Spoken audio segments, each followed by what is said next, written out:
Terry, first of all, give us an idea on who the Slaight family is and the work they do. Well, the Slaight family is a Canadian family who owned many radio stations across the country, actually, and some in Edmonton as well, and sold the company several years ago and created the Slaight Family Foundation. And the foundation primarily provides support to arts, health, social services areas. And Gary Slaight is the president and CEO of the foundation, and he's taken a very strategic approach to his philanthropy.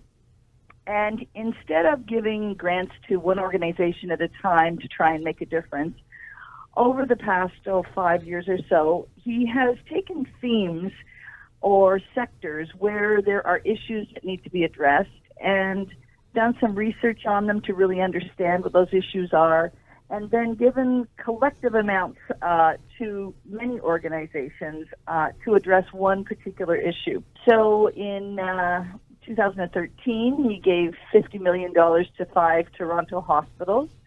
And the next year, he gave $7 million to 7 international NGOs to address global humanitarianism.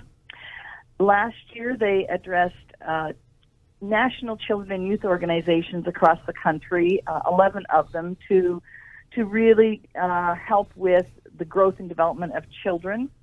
And this year, they have been working, for over a year on this Indigenous initiative to try and really help physical, mental, social well-being of Indigenous populations in their own community. Terry Smith joining CFWE. Terry, we heard about the massive $12 million donation this week. Why did the Slaight family target the Indigenous population? Well, I think they have been looking at this area for a while. It's in the mix of things, and given the past couple of years, the terrible state of some of our Indigenous communities and the results of the Truth and Reconciliation Commission, it just seemed to be the right time for them to look at this in this area and to try and do something about it. So does the Slaight family enjoy Indigenous arts? Oh, they do. They have many of them. They have many pieces of art in their home and have supported some of the imagination, certainly the National Aboriginal Achievement Awards. So, are familiar with that. And in developing this initiative, spoke and took the advice of many Indigenous leaders across the country, including people like Murray Sinclair, Sean Atleo, Roberta Davidson.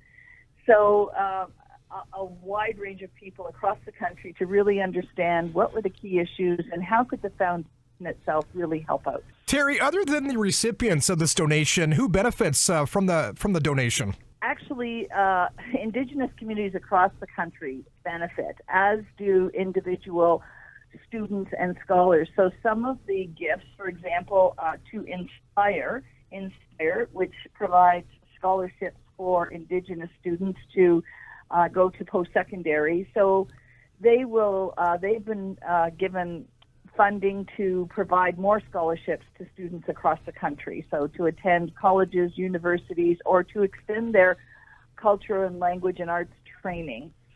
Outward Bound is another recipient, and they are training 50 Indigenous counselors to then go to communities and implement Outward Bound programs within Indigenous communities across Canada.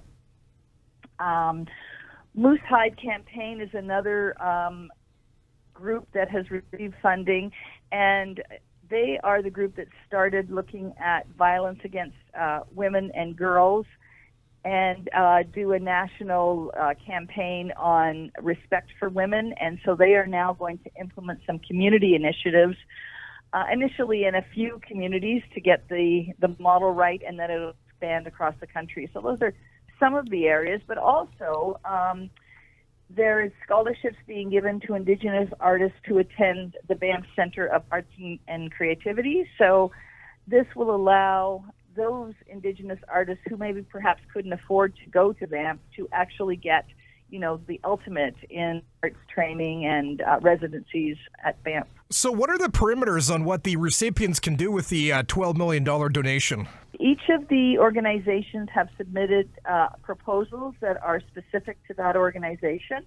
And so, whether it's scholarships or whether it's helping children, understand the difference between Indigenous and non-Indigenous through the 4Rs community group. Each one is different, and so they all have certain goals and impacts they have to reach and to report in each year. So we'll be monitoring them over a 5-year period and hopefully see some results each year.